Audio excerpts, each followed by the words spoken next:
আজকে খরমুজা দিয়ে একটা রিফ্রেশিং ড্রিঙ্ক বানালাম।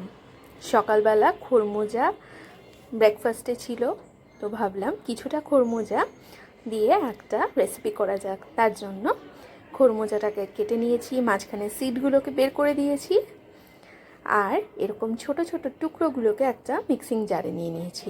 তারপরে দেশি ক্রিমি কুলফি আমি নিয়েছি, এটা কোয়ালিটি ওয়ালসে, আর এর মধ্যে নাটসও আছে, তাই এটা একটুখানি চাঙ্কি থাকবে আর একটু ব্রাউনিশ হয়েছে, যেটা কেসের কুলফিতে একটু ইয়েলোইশ হয়।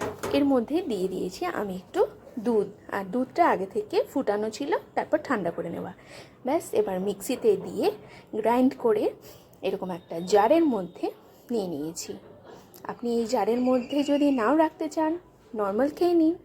আর আমি কিছুটা রেখে দিয়েছি, পরে চিলড হলে খেতে বেশি ভালো লাগবে। আর ইনস্ট্যান্ট একটা গ্লাসের মধ্যে নিয়ে নিয়েছি। ব্যাস, আমার muskmelon refreshing drink ready হয়ে গেছে। এই যে দেখুন, একটু চাঙ্কিও আছে, এটা হচ্ছে নাটস। তো খরমুজার টেস্ট পুরোপুরি খেতে হলো না, আর সুন্দর শেকও হয়ে গেল। সকাল সকালে এই শেকটা খেতে দারুণ মজা লাগছিল। আপনারা আপনাদের বাচ্চা বা নিজেদের জন্যই শেকটা বানিয়ে নিন।